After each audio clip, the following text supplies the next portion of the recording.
This is an interview with Mr. Asbury Howard Jr. of the Birmingham Civil Rights Institute's Oral History Project.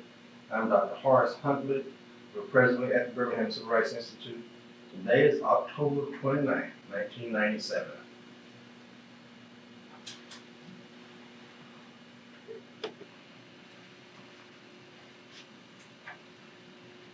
Mr. Howard, I want to thank you for taking time out of your schedule to come and talk with me today, because it's an honor to talk with you, knowing your father and all the things that he was involved in, and knowing how you were so supportive. When Ms. Hendrick told me this morning I was going to interview you, I jumped with joy.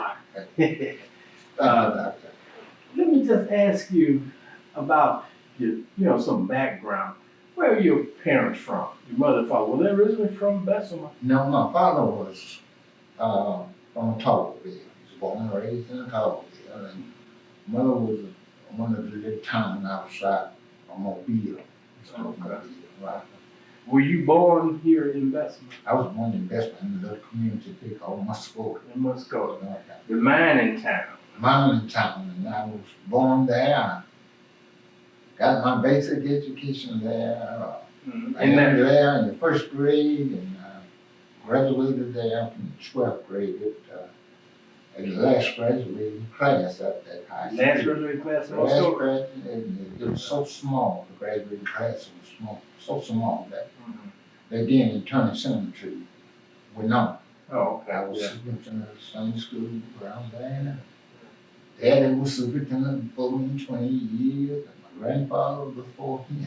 Yeah, well, that's just like the griots in Africa, Right. Whatever their father was, that was they become. Okay. Yeah, so that's great. Do you have brothers and sisters? I have one sister, and she's name is Cleopatra Cox, Okay. and she's 57 years old. She lives. She does not live in Bethlehem now. She lives in Central Park. So she's a little bit younger than you are. About 12 years. Oh yeah, okay. So you were really the big brother. I was the big brother. Yeah. How much education did your mother and father have? Well, Daddy, I think he completed the 9th grade, and mother perhaps the 10th grade, but neither graduated from high school. Right. Did your mother ever work outside of the house? No, she's housewife. She was housewife. What did your father do? What kind of work? Oh, well, that started in those mines, in Muscogee, and the local union there in Bristol. He became the secretary of the union. And he then, from secretary, he became, in the movement, the labor movement, he became the representative for the union. They covered a bunch of states. What union was he involved with? The mine mills and smelter work, mostly in the west area. Right. Was he a founding member of that organization? No. I mean, here on Red Mountain. No, not on Red Mountain. Not on Red Mountain because he, by his duties as secretary, and then when they promoted him, gave him an official job. He was with the local union, then we gave him a job with the national union, then he was required to work 1 day a year in the mines to keep his seniority. Finally, he was elected nationally vice president. He had two, first and second. They were officers that you had to run for. And finally, didn't have two. It got down to one, and he ran nationally, and he won the vice presidency. Now, this is very early in the struggle. This is in the 1940s. Right. And he became a national figure in that union. Right. And it's predominantly a white union. Right. How did that happen? Why did it happen at that particular time? Well, I think he was so dedicated. He was really was a black person, and he wasn't afraid of anything else. I remember an incident when the National Guards had surrounded the community, and they were firing on the community, and then they broke into homes looking for weapons, various things, and our house was a real house where all the weapons were, and the boy, I told my uncle, and I ran and told him how loud that daddy had some guns and had one next out and got some guns, but not knowing everybody grabbed me up, give me a shot. Right. I was going to ask you, as a child, I know that he was so active in the struggle. How did that impact upon you? How did you view what was going on at that particular time? Well, I was a daddy. Whatever daddy did, I was always around daddy. Now, my mother, sister, they knew nothing about his other life. They only knew him as a father and a husband. But he didn't involve his family as such. I was with him on all of the occasions where civil rights was concerned. I know that there were.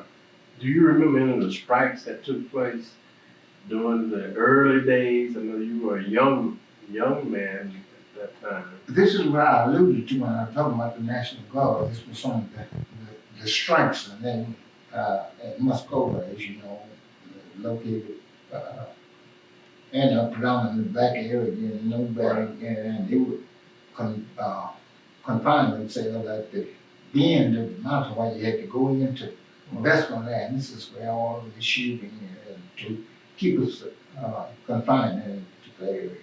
And you remember those times? I remember because our dad was also jailed several times during the strike, and we were looking the sheriff in there, and they wanted to know that the residents of Asbury Howard, and we told them there was.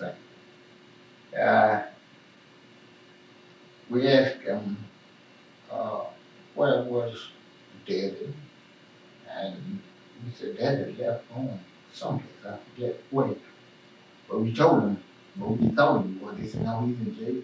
They said, no, he's in jail. So he was very active. How did that, in that time, now this was very dangerous. It was a dangerous job that he was doing, organizing miners and struggling for civil rights at the same time. I remember one incident where he was in one area during the strikes, and they were attacked by a bunch of whites and had a shootout on there. During the firing, he wounded one of the whites, and finally they wanted the authorities came and they wanted them to surrender their weapon, and he told them that they surrendered theirs first, and he would surrender his. And after they surrendered theirs, then he walked up to the sheep and returned his officer, and he shot one man and hit. The man was running, and he shot, and he was very comical. He said, well, I didn't get the ending, but I sure got the good. What year was this? You remember what year that? No, it was early. It was in the 40s. In the 40s. But now to pin it down, I just thought. Yeah, but that was in the 40s. It was in the 40s. And those were some turbulent years. Terrible time. It was dangerous. Yeah. Dangerously. Now you started first grade at Muskova, right? Yes. What do you remember about that school?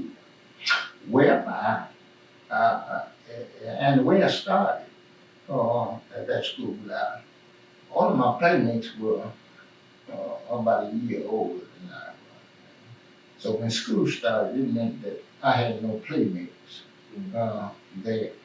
So I drifted to school every day, and I wasn't old enough to be admitted to school. And one day, the teacher, she was wondering why I was there always, and So she told me count to 100, and I did.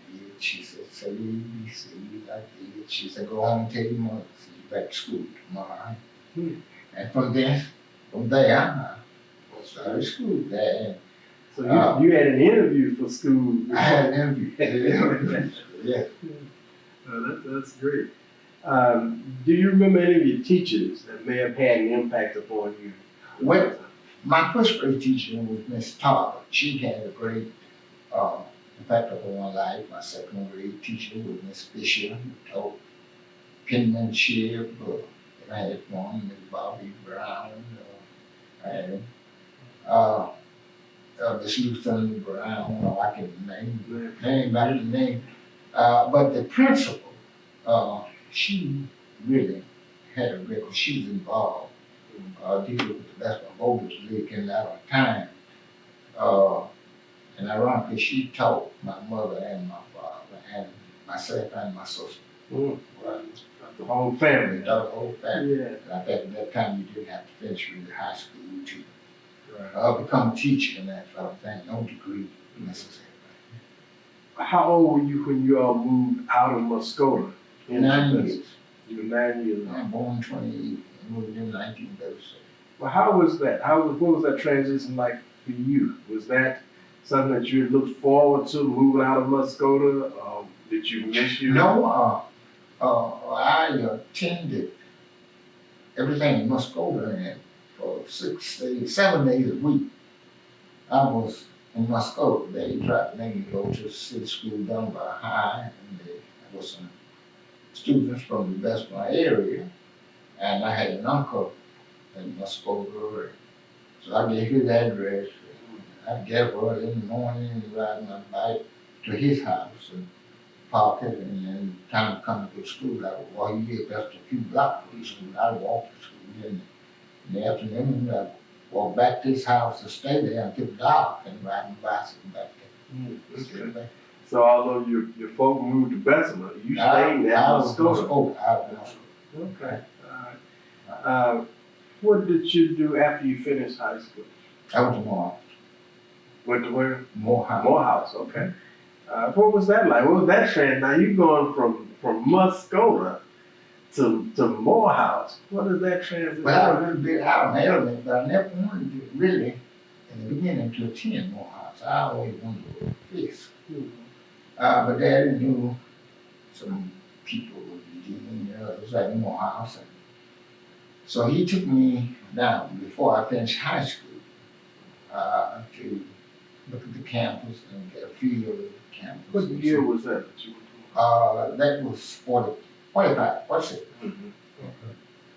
Not graduated 50, but to answer your question, he took me down, and so I didn't like Morehouse. I didn't like my own boy or school. I wanted to go to Fisk. Right. And so it boiled down to, I was 16 years old, and that we worked cook candy, and that time you never got any cold. And he said, well, you go to Morehouse or you get a job. So the next day, I went to Morehouse. I didn't have a problem going to Morehouse. Right? You say you never cut kindling? Never cut kindling, never got cold, and never cut grass, and it didn't make really the kind of gentleman I felt growing up that I should be. And I told him they made a mistake with me, and not to make the same mistake with my sister. Mm-hmm. And cars were rare till 1957. In high school, he bought a car. I just told him, don't make that mistake. Because he was carrying it. He wanted us to have. Right, have everything that he did not have. Everything that he did not have. And since we're talking about that, my grandmother, Uncle, was a sister to one of the civil rights workers, Will Hall. She was his sister, and she always believed in the preacher. And she always fed the preacher before the children. And the children would peek in through the door and waiting on me to eat. Yeah. And Daddy, from that, he learned that when he ate, his children. Whoever came, and regardless of their status, like what his family had to eat with them. I guess he got that from his growing up. Right. Yeah, all of us learn things like that. We definitely would say that our children will never go through this. Our family will, yeah.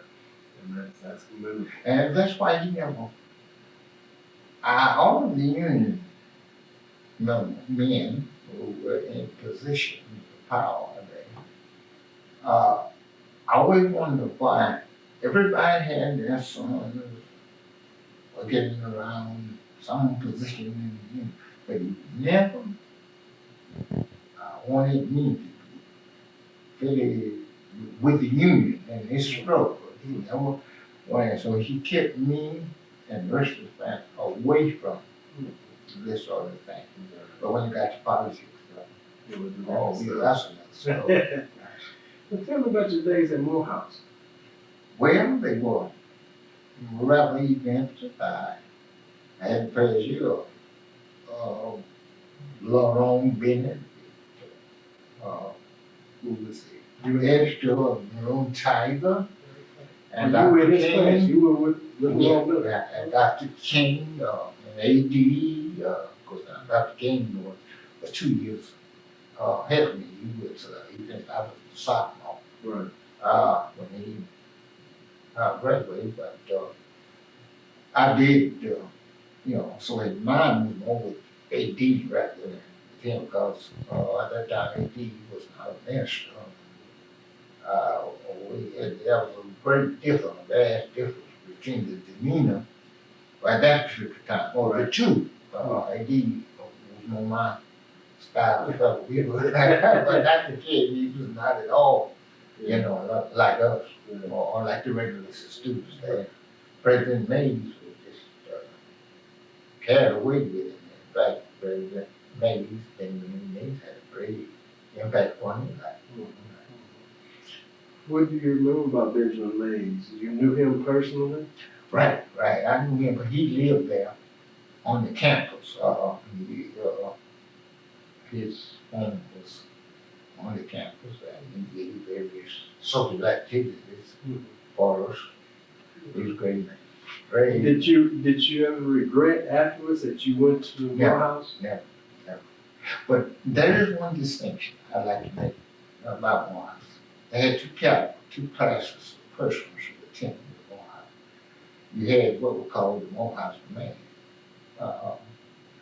who strictly upheld the tradition, even everything, the walk and the talk. And then you had the man of Morehouse, I'm from man of Morehouse. The Morehouse man, the man of Morehouse. Right. What's the difference? That was the difference. The difference is that the Morehouse man, back in those days, typically, he was more stable. I was outgoing. Right. This sort of thing. I like people. Okay. I was one of the people. But the other man in Morehouse, he carried himself a little bit different. His demeanor was a little bit different. More reserved. More reserved. You were more outgoing. That's right. I was more outgoing.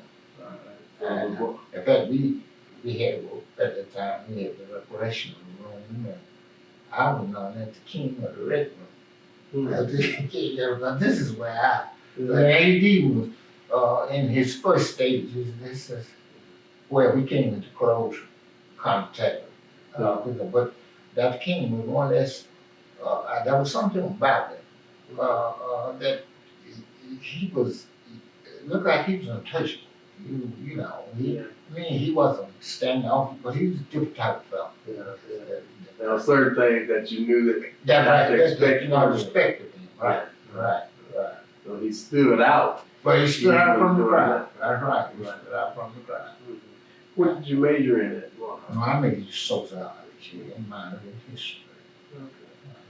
Okay. And after Morehouse, what did you do? Well, I finished Morehouse in 1950, and I came home and I found the 11th, about 2 days after I was back. They the letter said that they called and said that you have, we said, well, you volunteered for the army. And I said, maybe 2 months. The Korean conflict was going on. I rushed down and I said, could we move? You got me a state and there has to be somebody there. And I thought it was squared away, but the next day I got a letter that definitely needed to the army.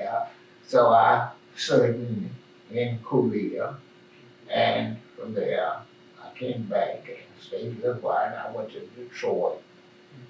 And I was living there. How long did you stay in Detroit? I think about 3 or 4 years after I was discharged from the army, and I came home on and I got in trouble. I couldn't go back to Detroit. I got involved in this right struggle, and went there, and I was attacked. And, I was working for Kimberly. I was working for Johnson Publishing Company, and I couldn't leave because I was out on bond. I got involved in shit. People that's going to watch this probably don't know the kinds of activities that you were involved in. When you got out of service, you then went to Detroit and you spent. No, before that I worked for Johnson. Oh, you worked for Johnson here? Yeah, I was local representative for Johnson. In fact, producer was yet for me, legislative producer, I call it. I talked to him, he was just a kid, George was just a kid. His father was a mailman, and Johnson had a thing he was producing at that time, magazines, Even Jet, Chan, and Hugh, all of them, I believe in Jet, and all of the magazines that came into the Birmingham area, I had to meet training on Wednesday before they were put out to stores and that sort of thing. And I'd go by and collect the monies when it was there. But they let me get some boys among them to service them. Let's say you the jet, for instance, just at the time was 15 cents. Well, Johnson only wanted 12 cents, so you had 3 pennies, which was a big amount of money at that time to play with. And if you had found a good boy such as Lady George would do, I always gave him 2 pennies for the jets. If they weren't so light, I gave them 1 cent, and I kept the other for myself. And that time, if you sold a book, fine. If you didn't, all Johnson wanted was the cover. The cover back. Or the cover back. So you give your friends a jet and tear the cover off. Oh, yeah. Send that back, back to Johnson. So how long did you do that? Well, I did it about a year. And how did you get involved with that? With what? Johnson had a man to come into Birmingham. His last name was Davis, and he lived at the A.G. Gas Hotel. They were interviewed for the job. And fortunately, I guess I impressed them, which I was trying to do. And they selected me as job, and we were working with Johnson. There were many occasions they flew us to the ship, for staff meetings and this sort of thing. So this was your full time? This was my full time, but and I was later after this incident of my involvement with civil rights. I guess some would call it termination, and I had a group of men to go in to see Johnson from the labor union because my job was terminated. And the explanation was that they had lost the suit in Montgomery. In those days, they were taking everything out of Alabama because suit was lost in Montgomery. Johnson lost the suit in Montgomery. Lost suit in Montgomery. So he didn't want someone connected with Johnson Publishing Company in Alabama working for him because so he offered me job, or better paying job. I would be over 3 states, Alabama, well, no, Georgia, Mississippi, and Tennessee. But I couldn't take the job because I would admit that I would have to relocate by being out on bond at that time. I couldn't accept the job. So he didn't justify it. You know, he offered a job, it's just that I couldn't take it. Now, how does the bond come into play? What were you out on bond for? Well, Dad and I was attacked. Dad had a sign printed that he had seen in Kansas City. Called by being president of the photo. It depicted a Negro or black and with his hands chained and saying that you can't eat here, you can play here, you can worship here, all various things that we couldn't do. Right. And this painting was on the painter's easel, and the chief of police happened to see that this occurred probably on Tuesday, and they didn't charge him until that Friday, and he was charged with inciting to riot. Right. And after his trial, then we were attacked. He was various men were not allowed to attend the trial. They would let him just the ladies attend the trial. And so when I got to the door, a policeman was on the door, and I just told him I couldn't go in. And I said, well, why? I said, well, first place, he said, what makes it so important that you went? I said, well, the first place is I worked for Johnson Post Company, and I went like to get the story, follow the story, and forward it to them. And that's another thing, it's my father. And he said, oh, come right in. Come right in, because it was a planned attack, 40, maybe 35, 40 persons Who were already in? No, they were imported. They had the time from that Tuesday.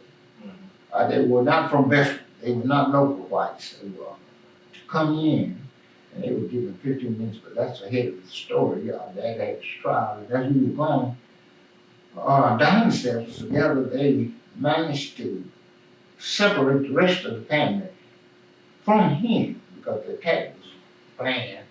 They only had about 15 minutes to beat Mr. Humphrey to death and something like that. So as he descended the stairs, there he was aged on the bottom steps with the black jacket. And it seems kind of theatrical, but I was at the top landing and I saw the fellow, and I shouted to him, look out. And there we engaged them.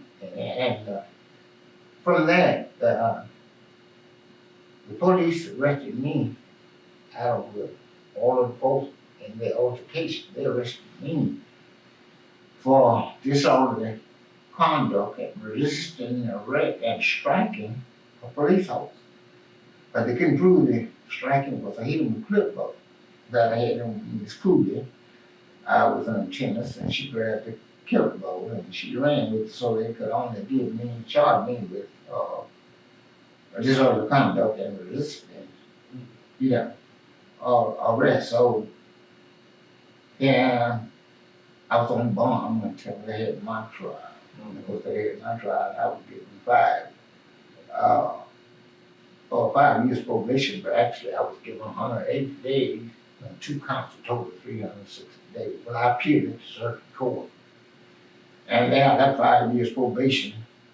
And so this is the reason I should question this, why I did not. Yeah. Why was your daddy arrested again? Because For this depicting this black, he wanted to take this to the voters. That the early blacks, or there were every black voting back at the time, because you had to sit for tests and they asked all kinds of questions about the Constitution and all questions, and there were very few blacks. I think you could count on one hand. Back then, that was most of your teachers were non-voters. In fact, all of the teachers, because he was instrumental in this. And, well, this is what occurred, and he's gonna take this to work again. So the chief just happened to see me passing this white painter's shop, and he noticed on the easel this black person on it. And so then he went and investigated, and they said that. Then they said, talk to the person who was painting it, and he told them who it was for. And this is why they arrested Daddy. And of course, they arrested the painter too. And Daddy was so gracious. He paid the painter's fine. Was the painter white? White. He was white. So they arrested both of them? Well, yes, they arrested both of them, but not at the same time. I think it was the white down immediately on this shop, but it took them 3 days because they had to trump up some charge. Right. That Yeah, well, did the painter retain his business? No, he didn't retain his business after that. In fact, he was up and coming and something, but he just took it. So it almost nothing because of the sulfation was black at that time. So he paid the price. I always ask the question how a person got involved in the civil rights movement. And I know that your dad was very much involved. I'm going to ask you that same question. Do you remember how you got involved in the movement? Well, as I said, I was living in the shore. And when I came home, I just became interested. And I got involved. And they had picked this because I guess I got it from Daddy was in the forefront. And he was leading the fight, and so I just became attached with that. And I thought it was a bunch of fun. And I never go back to Detroit because I couldn't go. Right. But I just got involved in the civil rights struggle. And I thought it was a bunch of fun. At the time, I didn't know how big. I was young, about 30 years old. And I was foolish. So you were having fun. But I was having fun. It was all fun. I didn't realize how dangerous it was. When did you become a registered voter? Let's see, I guess I was 21 years old at the time. It was during the time that you had to answer all kinds of study up on the Constitution. Do you remember? So the early years, I don't exactly remember the years, during that period. And you had to pay a poll tax. Right. Do you remember the tests that you took? You know, did you have to take a test? I had to take a reading test, and that was based on answers questions that didn't relate to voting or at all. They asked you about what color was this, and how many people in the United States Senate, and what was the qualification for instance, how old he had to be, and so. And it's questions that ordinary people wouldn't know about. Did you pass the first time? I passed the first time. As soon as I became voting age, at the age of 18, at that time, I passed the first time because some of the questions they asked me, I gave them back too. Now, when you returned from Detroit, you started working with your father. Were you involved with the Voters League, the National Voters League? Oh yeah, him being president, as I said earlier, that because of my love for him, and I say this very facetiously, there were, if you can call them people, there were two people that I loved when I did. I'm not talking about the way you're supposed to do. You're supposed to do this. And it was Jesus and his dad, after them too, my dad. Wherever my dad was involved in, I thought I needed to be there.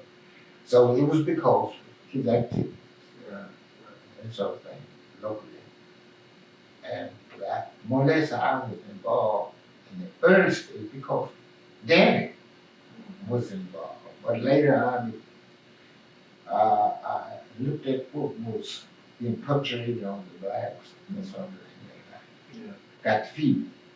Got the fever. Right. Now, Bessemer is somewhat removed from Birmingham. Did you have any involvement with what was taking place in Birmingham in the early 60s? No, I did not. All of my activity was just in the Bessemer area, except when later in life, different gatherings of those who were civil rights, like Tommy Wayne and those fellows. Right. We would meet together, Naismith and those fellows. We would meet on certain occasions, in meetings, general meetings, but actually Your action activity was confined more or less to the Bessemer area. What's the most memorable activity you had in the movement? But I think about first of all, I think that the involvement in that is attack. This is what had the greatest impact, and it made me then recognize how much we were left out of the general society, and I wanted to help rectify the situation following that as it went, because everywhere he went, I went. It was in March '65, ceremonies. He sent me to Washington prior to the march in Washington. He sent me up on a Sunday, and I gave with some people he knew, and I was trying to get the impression of what it was like. And that Wednesday morning, the march took place. I was on the scene quite early. And there were very few people, there 5, 6, or 7 people. And then just about time for Dr. King and the march, they came from everywhere. It was little black villages, they came from Every direction. and then I stayed there from Wednesday to the following Sunday to kind of get the feel of what the people were saying, because I had to come back and report to the voters. So you went representing the Bessemer voters. Yeah, the voters. This is the '63 demonstration in Washington. Right, March on Washington. Right, March on Washington. I have a dream. Right. Okay. What kind of work were you doing there?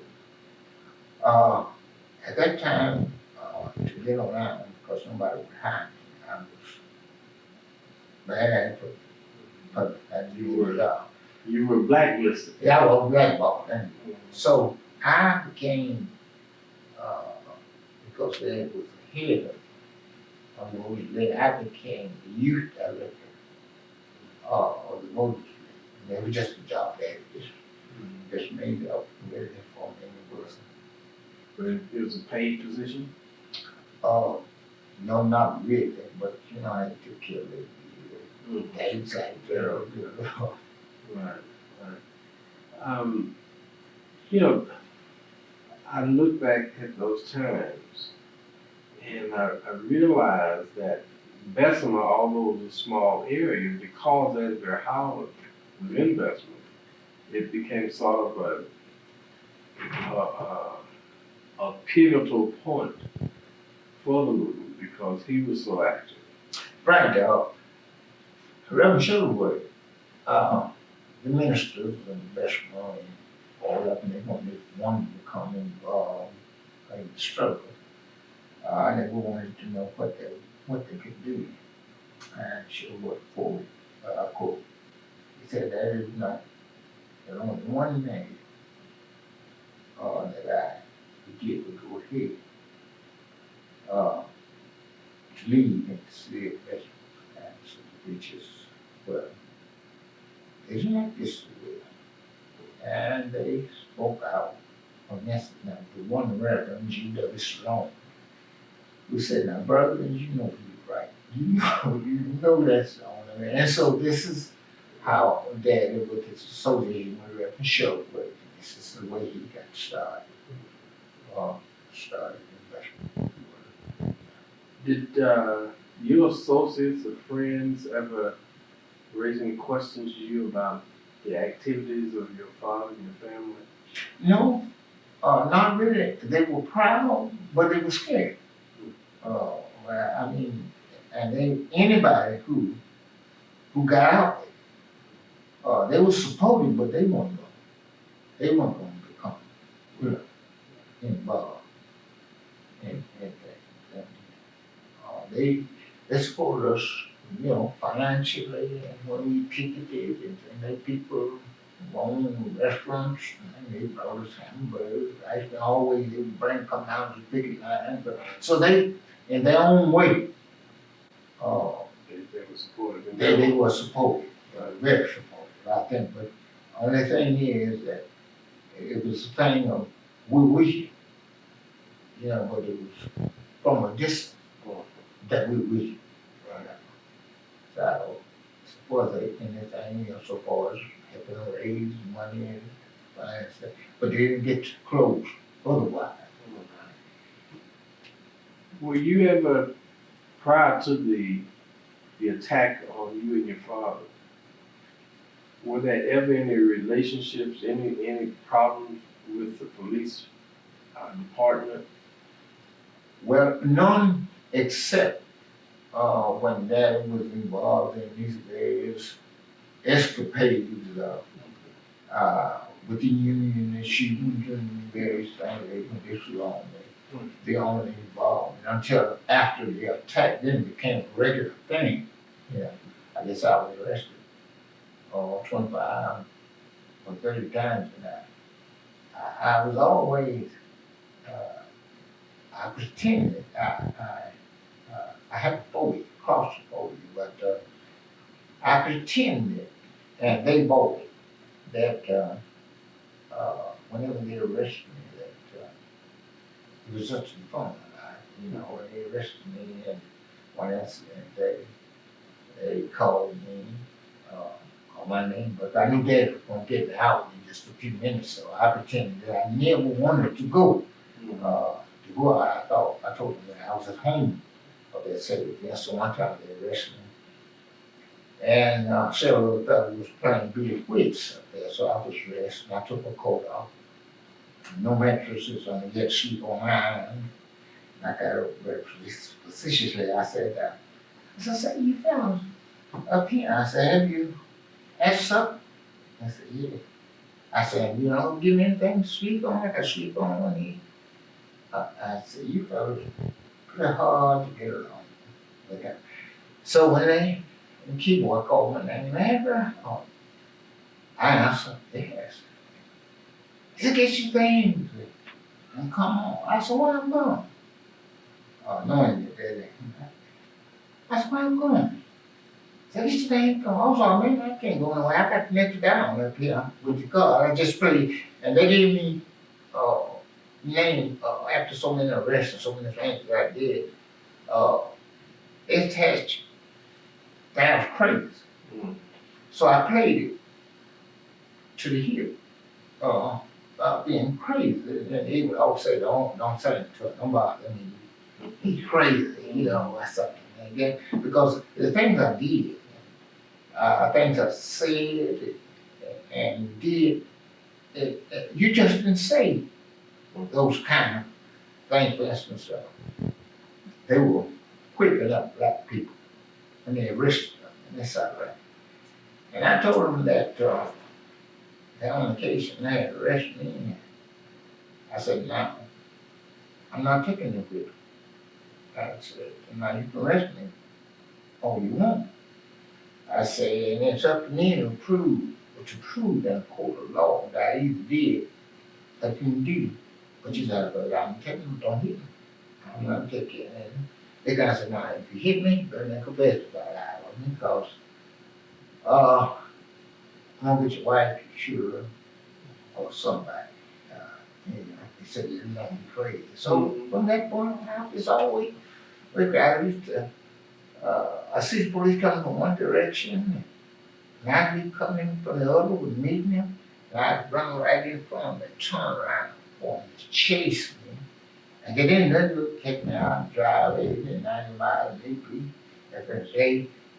But I didn't realize how dangerous it was, and Chattanooga, so they go to vote up with them.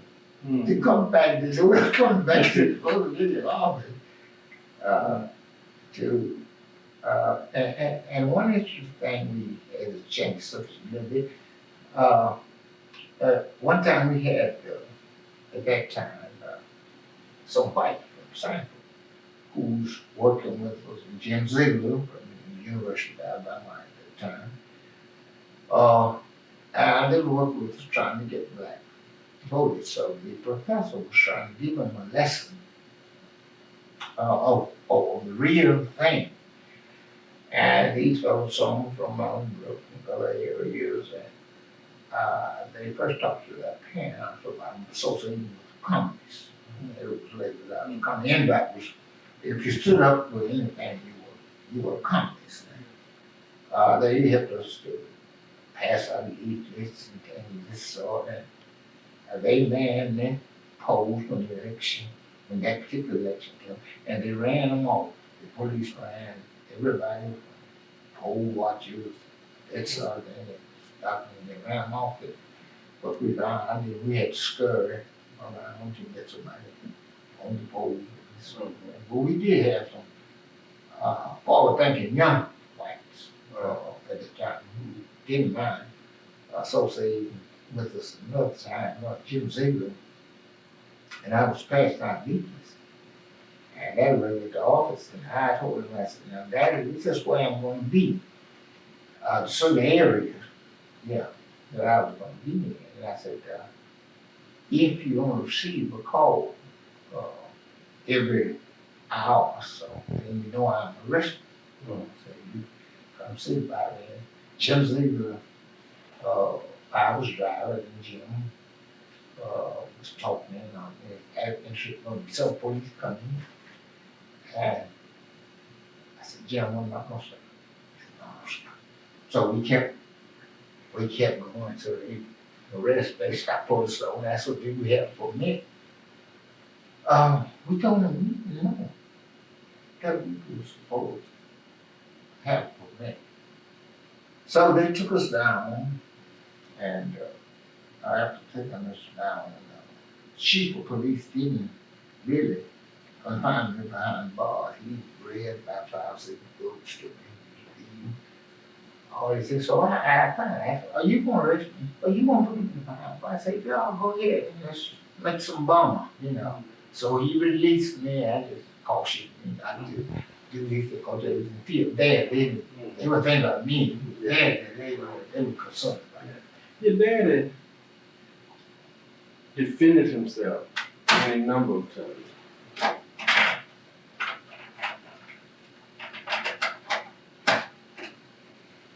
He defended himself with arms. He defended himself with his fist. With his and you went right into in that. with him. Yeah. Because we were coming after the attack at City Hall. We were coming from the FBI office. I wanted, because the Teamster Jr. wanted to come in and you say, and I was young. I was sort of fighting. And I said, let him come in. I begged him to let him come in. And he said, yeah, never would forget. He was wise beyond his years. And he said, who would you have him attack? What would you have him do? I said, fight. He said, fight whom? I said, fight anybody. What? He said, now what you would do, son, is you would get some innocent blacks hurt who had nothing to do with the struggle, but in retaliation, you would get hurt enough time to show you wisdom. I was the one's college graduate. We had a white who was on the inside of the White Citizen Council for us information. And we'd meet at the office, he would ship at the office like some information. And just that particular time, he brought some information that we already had knowledge of. And I said to Dad, after he was gone, I said, why do we have to, I was very patient, very across, why do we have to sit and listen And all this, I was telling the son, we already know it.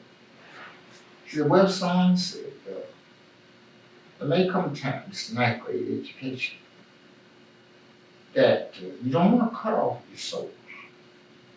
I said, and there may come a time when there's something that you don't know, and you don't want to cut him off, so you listen to him, because he brings a certain something that we have no knowledge about. So that's very wise now. I ain't talking about more house or the other houses, but he's smart way beyond his years. And I don't need to go to him or say conjugating a word. I could be able to doing that. When it came to playing on Boston, I couldn't touch him. I had to go to him sometime to get some advice, on that. He very well read, he read all the time. But he didn't have formal education, but he educated himself. Right. He seemingly then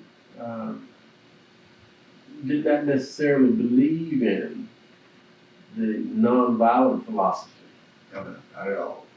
And I think that in Memphis, the first time I told her that you can't do practicing how you fall, how you defend yourself, how to ward off attacks. I said, none of this ain't for me. I wouldn't be good for you moving at all.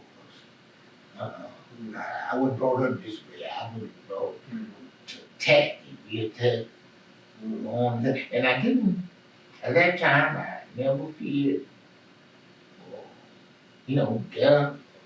And then I just did spontaneous things happened spontaneously. I got involved in whatever, was going on. But now that I've had time to look back, and I knew how blessed I was. I was really count my blessing because somebody was looking out. I know he was looking out for me because I just didn't care about nothing. When it came to fighting and stuff. And Daddy was not the hothead that people really thought. I was the hothead. And sometimes I would leave him in place. But he was not nonviolent at all. Was that a reason for not being involved in the Birmingham movement? For me or for him? For either of you, because you didn't believe in the nonviolent philosophy. Right. I didn't believe in nonviolence. I didn't believe in nonviolence. Did that keep you out of the movement here then? Right. I didn't, we put practice on it forward and then we spit on. Outside. I didn't believe that.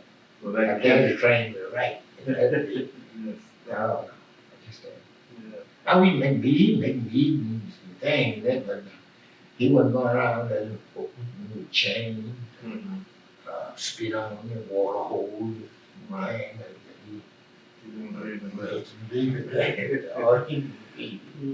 And I think maybe, some look down on us, for that, for not really being people. I probably, murder him.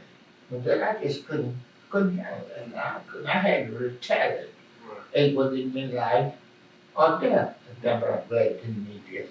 Right?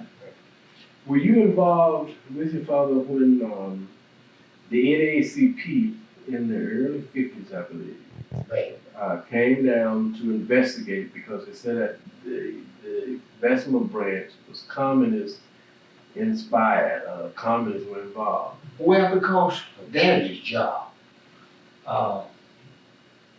he was indicted, he was in Canada, or at the time, and they were accused of violating TAP, Hartley Act.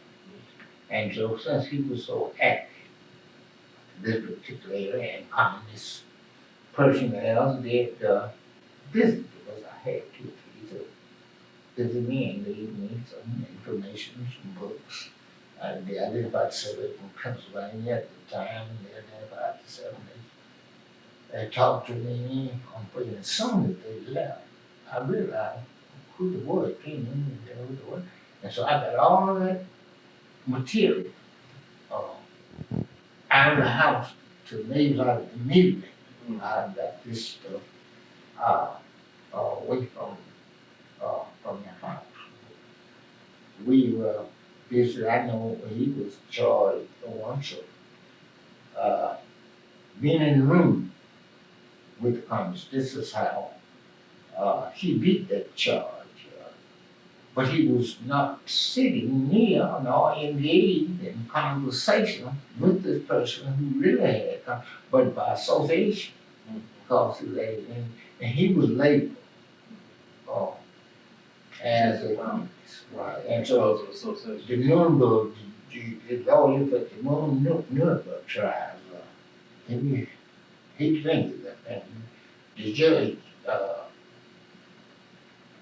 dismissed him. They tried all the other, 6 or 7 others, but they dismissed him, because the evidence, there was no evidence to indicate that he had ties to the Communist Party, but I remember one time, and it was just something that happened. I had been invited to Chicago to speak for the WEB board or something, because I didn't know, I just liked it going on, ship sponsored, stuff.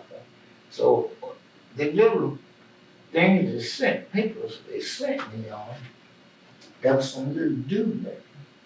On the back they had written, they had E.B. Boyd's name on it, and I was in Michigan flying to Chicago where they had spent wine and dine, and that's all I think about, And so he managed to see it. If he's something you know anything about W.E.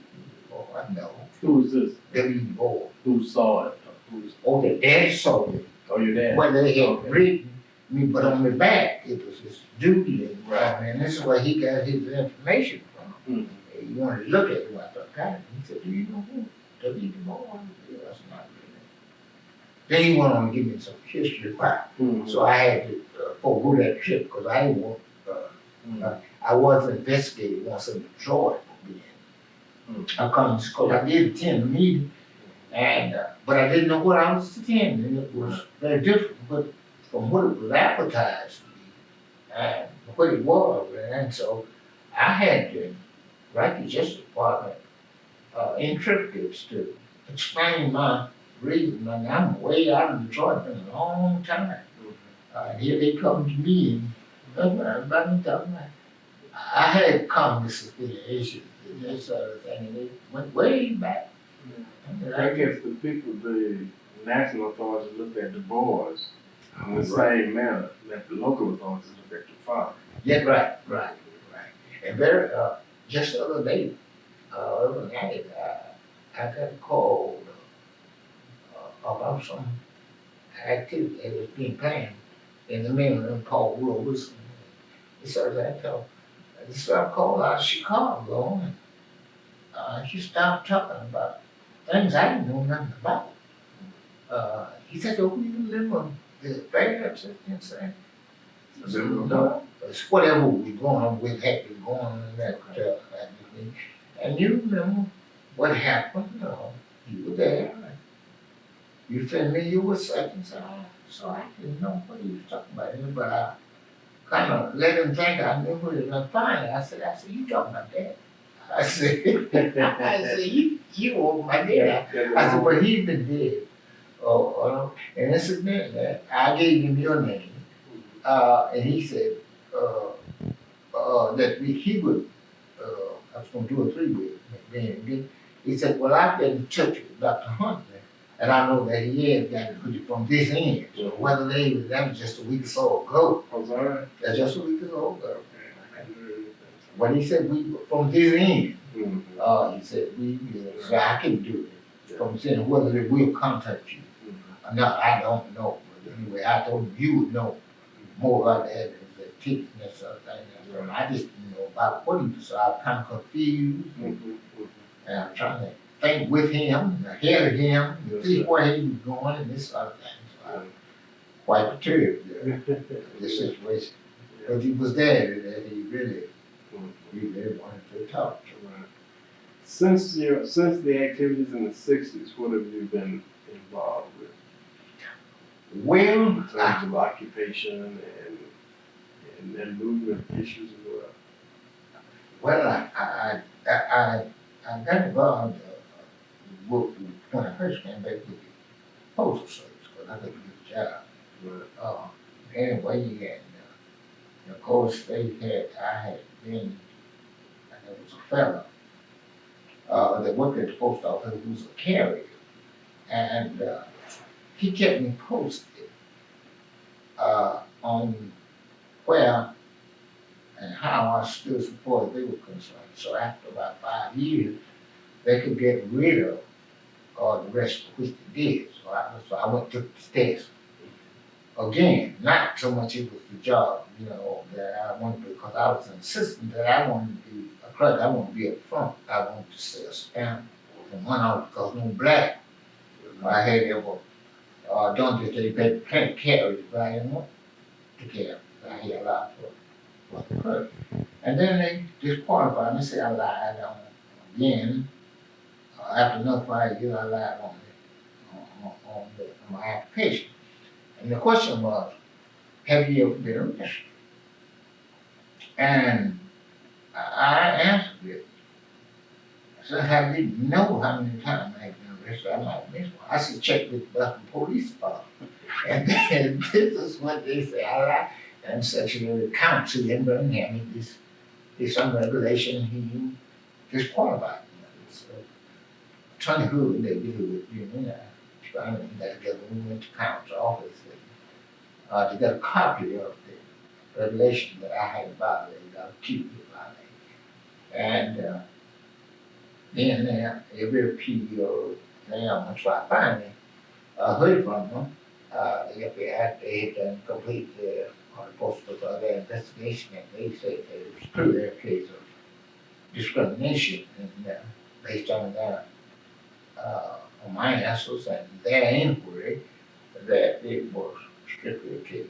And so I was trained, and then at that time itself, that I was trained to be manager. It was proposed in an investment store, and I was trained in there. And the postal authorities, if I had notified me that they would be in touch with me. And so when the postmaster called, I know I had them. They wanted to know what day, what night I could come in after. I told them what time it was. I said, well, I just want to know. I don't know when I could come in. I said, usually, I prepare supper. Well, what time do you have? So I just don't really know. Well, can we see you tomorrow? And I said, no, I made it some excuse. And I played it for 5 days because I made them talk to me then, because I know I had them. So finally, I went in and postmaster told me to come in, and what door to come in, and all of the clerks, the white clerks was putting the mail in different cubicles and go out. And I walked in that back door, the attention was focused on this. It was this black fella coming in here at 7 o'clock at night, and where to go. I asked about the postmaster office, and so we went from there. And I knew then they were going to get me because I was in the post office, I lived in town. At one occasion, a white woman, they had substitutes, so I came from, and they had sent her after one rural area, Jonesboro, who went to the post office. And I went to the postmaster and I told him, I said, I'm top servant. At that time I had next step to being made permanent. And I said, she was working at Jonesboro. I can't tolerate it. I'm not happy to report this. I gotta help. And so they said, well, she just gonna be there for one more day. I said, I want that one. Wherever you got that one, I wanted that one. And several calls that I took up there, and I knew that they were gonna get me. How did they get you? They got me when I was on the board of directors. Well, locally I was on it, and they elected me to represent them at the general meetings of JCCO. So JCCO elected me to the board. I think there were 2 blacks, pinky shoulders, and myself elected to the board. And being an advocate of the poor, I had approached the postmaster about return soap and toothpaste and this sort of thing, because I wanted to give them to the 3-year-old distributed on the field. And so he told me, oh yeah, you can have it. So when I walked in, before I clocked in, I actually went and picked up stuff and carried it out to my car. It's the soap and toothpaste. And toothpaste, various right. commodities. Returnable things that They've been returned to the post office. because You they wanted couldn't deliver. Right. And you wanted to simply give those to people who couldn't afford Couldn't to buy them. afford to buy it at that time. So when I picked it up, he told me what time to pick it up. When to pick it up. Right? So yeah, the people that you could see them, they were. Right. So I took the stuff. I took the car and when I got ready to get off, well, these men approached me and they wanted to talk to me about the mail. And said, "Now we couldn't take your car." Because I put the stuff, in the car. And so they took me to the county jail. And I stayed there one night. And the next day, I got out there, then Sonny Hood was there. I said, see, she was there to the people who would arrest me. I said, you look mighty good that day, you all dressed up. I said, but I want you to know that if I wasn't in jail, I'd just shot you. I said, and they did the marshals and everybody, when they took me down to the night BCRI, the paper had stated that I was turning myself in. So you actually went to trial? Did you go to trial? Oh yeah, I went to try, and I forget this judge's name. He was quite in his heyday. It wasn't Judge Lynn, it was, I can't think of, but he was. So they found you guilty of what? A theft from me, and they gave me 5 years. All of suspended, but 6 months. So then I had to do my time at Mac after that. So when I turned myself in on Monday, they've been all in the newspapers that I went to turn myself in, and they told me, he said, well, we don't have anything going that way now, so you just go back home and we'll call you when we get ready. So Thursday, called me and told me, so when I came in, I tried myself into they brought him around and sit where they was sitting, and I believe I'm handcuffed. I've been thinking about being arrested without handcuffs. I know that. So they were ready to go down to the marshal room to get the direction on which each was going that day. Reluctant there, when they said, come, I was waiting around to be handcuffed, and they said, come on. And I went on with them, still waiting on a handcuff. And so they had to go to the county jail to get another person who was going on down that more. And they had my suit and tie. I was just like they were. One of the marshals went up and he talked while they were getting me pretty good. They brought a black guy. Chain had him all in chain, and he was all handcuffed and everything. And so on our way to Montgomery, we were engaged in conversation. And there I saw when they kind of wanted to talk among themselves. I turned to the fellow and I said, well, where are you going? And then he looked at me and rolled his eyes. And I said, well, the only reason I asked, I said I was in the county jail one, and then you look at the day on the next morning, that reparation, and you paid out of that. He said, oh, you that dude that folks all them cigarettes and things. And I said, man, I thought you were one of them. I thought you everywhere I was dressed, and he wasn't born gender. I don't have nothing nowhere. And when I got to Macro, everybody wanted, they said, well, I said, how did you bring us?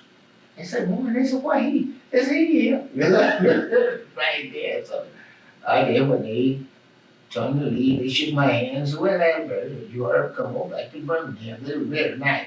So did you spend the 180 days down No, I spent 4 months, this is when I got 6 months, you see, on the other one, I got 5 years probation on that time, but this is on this stale thing. I really got, 5 years, but there? all of it suspended, but Right. for 6 months, so that gives a good time. And so that actually meant I only stayed there for 18 days, and my mother had said, she came down to some of the guards. I didn't like the attitude because this and they were kind of showing out front of the white people, they didn't know inside. Right away told them, I said, no, you don't treat me like this, you know, my mother said, well, you must want to come back home, you know, pretty time. I said, look, I said, now I'm in jail. I said, but I'm still a man. You know, I'm a man. I said, Mr. You just go on about your business. I mean, go, you know, but I get some further trouble. And so they treated me pretty royally at first in that place because the grapevine knew that I was coming.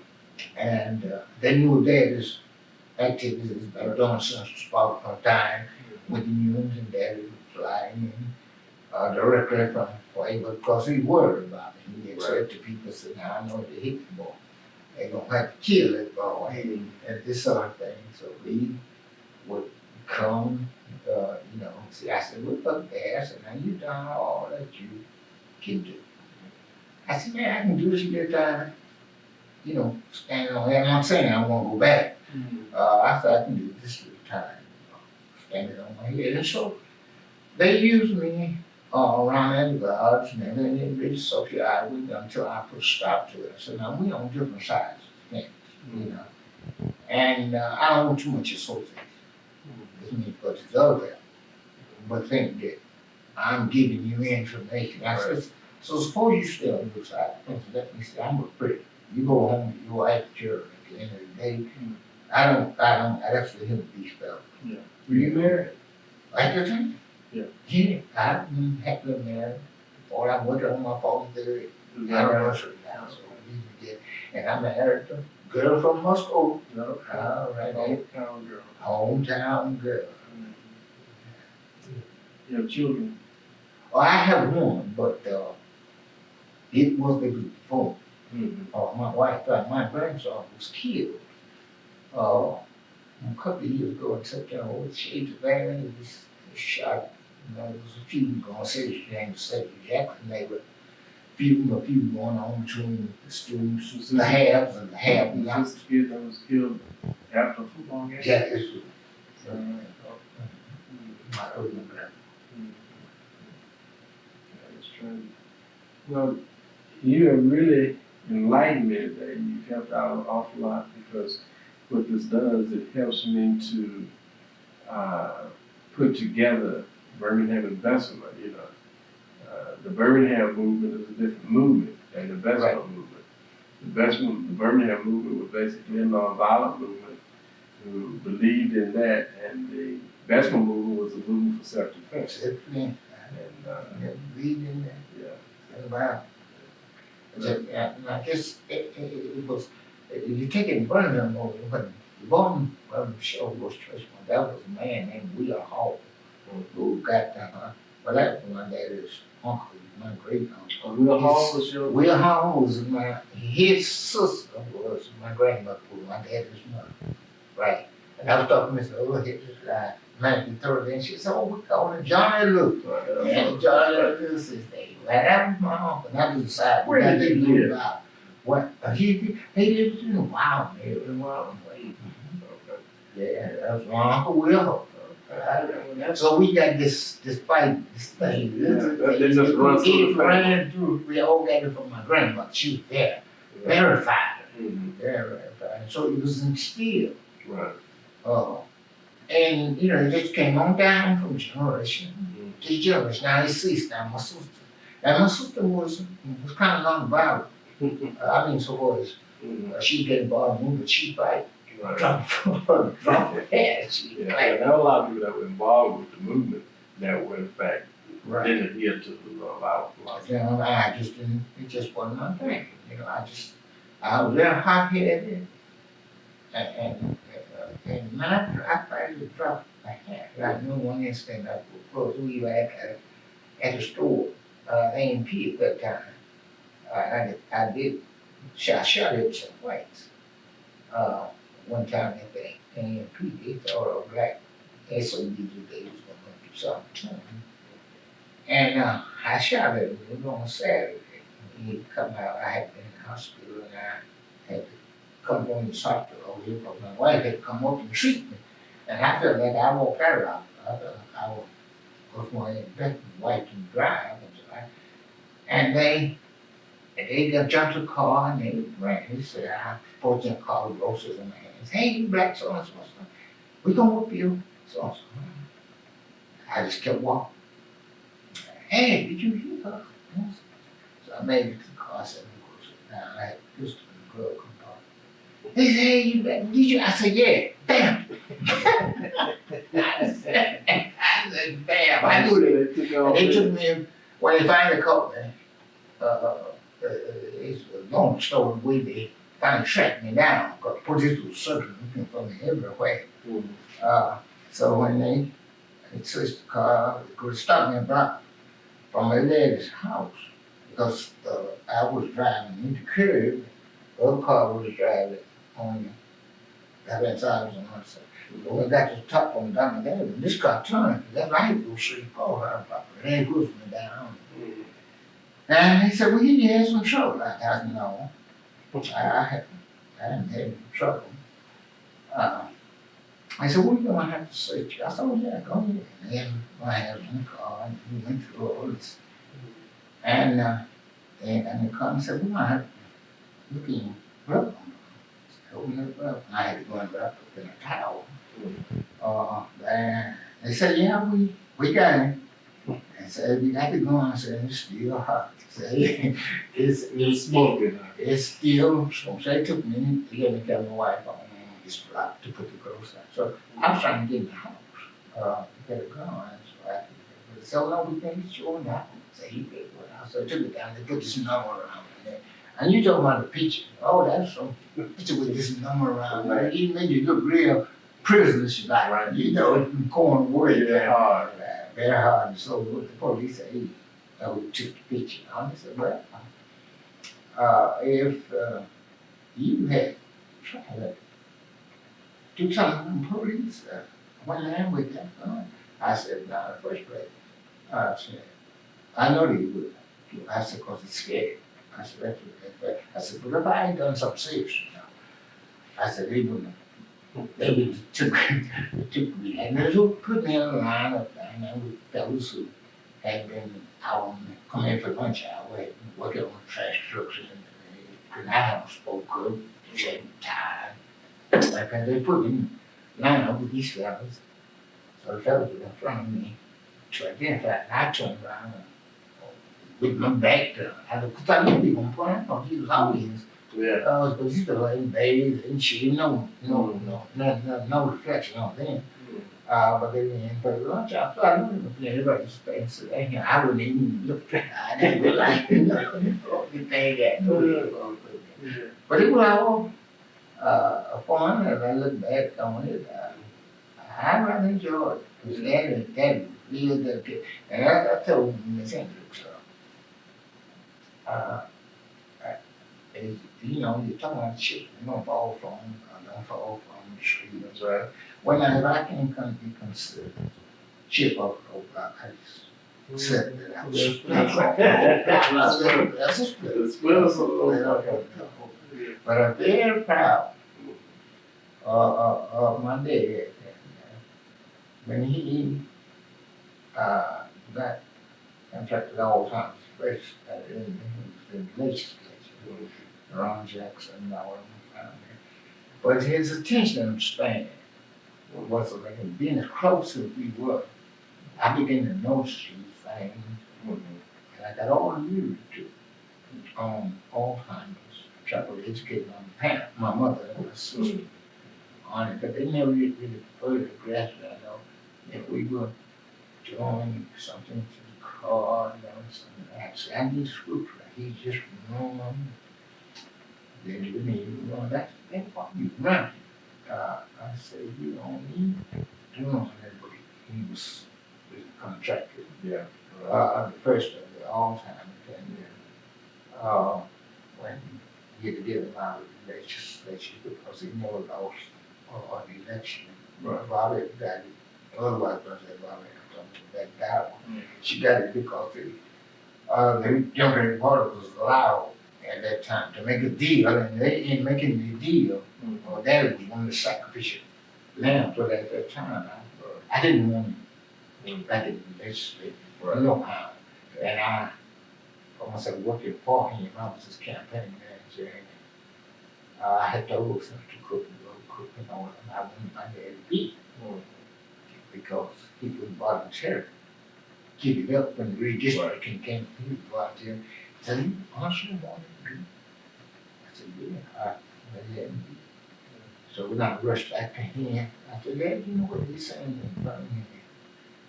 I was looking for him. I said, "Your own son." I don't know if you would get word. Just in case he could find it out. I said, "It's your own son." Can you imagine? And but I was doing it for him because he finally came home to it. The first time they missed it. The doctors missed it. And the second time, but I always, when they gave it, I said it was Alzheimer's. The doctor said, "No, so why did you always say things like what I had read?" Anything that I just could feel.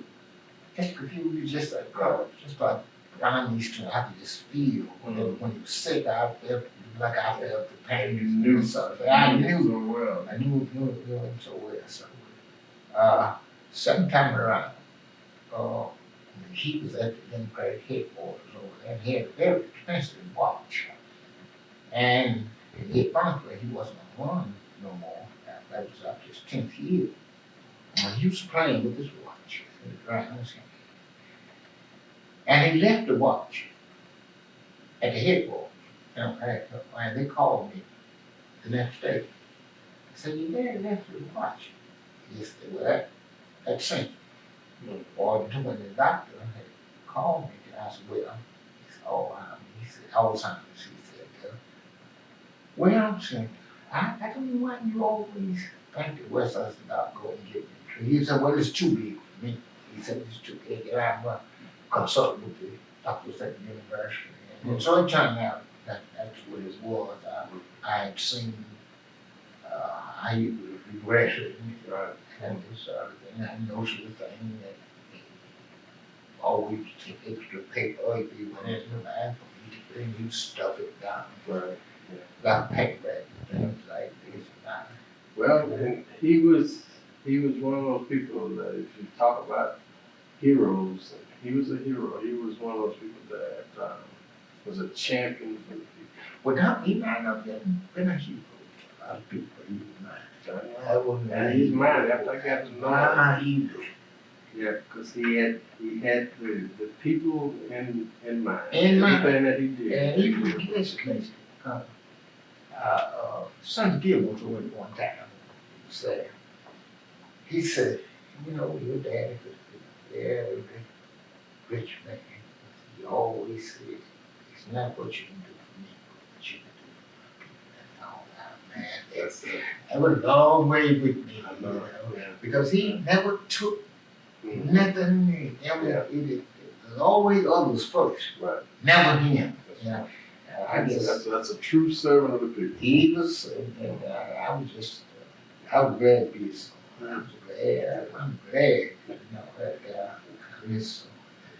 I never, after he died, people tell me, "You can drop me." He said, "I'm your name Abraham." I said, "Yeah. It's got to always be Junior, because I wanted to know that was a singer." That's right. Henry Jr. Even though you know that about me, but I wanted to. Yeah, that's right. That he was my dad. I was very proud. And when he died, I was working with JTPA, interviewing people, and I had done all I could. I didn't have any progressive such that I was missing. I done and been by his side all the time. After the funeral, understand the word. Well, and then the people I was quite industrious and catch up. And I lost myself in the work, because you know, everybody was just sitting back looking, and they wouldn't interviewing people. They just say, "Somebody keep getting," but they didn't know that it was there for me. And anybody who was sitting like this, I knew I was gonna catch up with them. Let me talk about my daddy one but a minute. I was talking about my dad. That's right, yeah. So to me, he was he. Well, Ms. Howard, I certainly appreciate your time today, and you've been very helpful.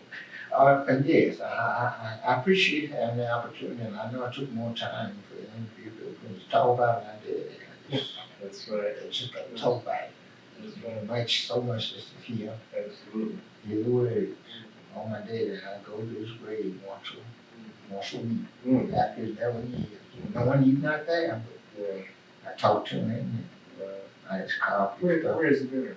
He been in the house no more.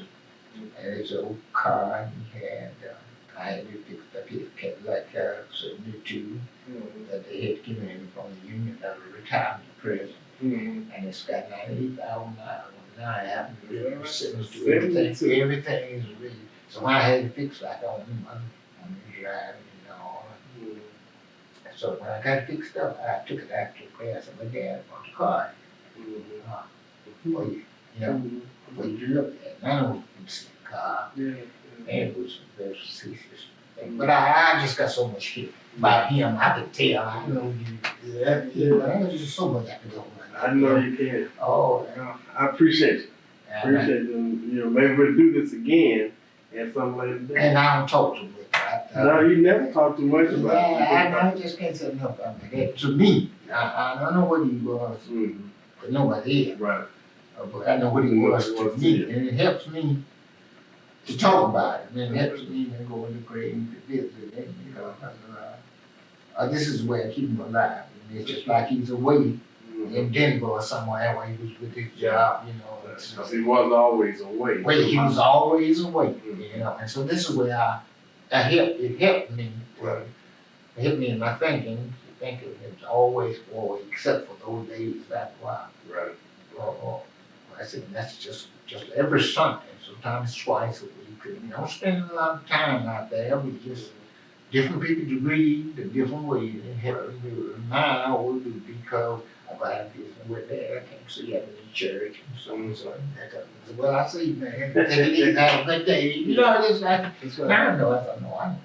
There because when children don't lie, it said when he died that Friday night, he was where he was going. But it just helped me to go out there and to talk to him. Sometimes we talk with him jokingly, call him the fat boy and things. And sometimes we have a prayer with him.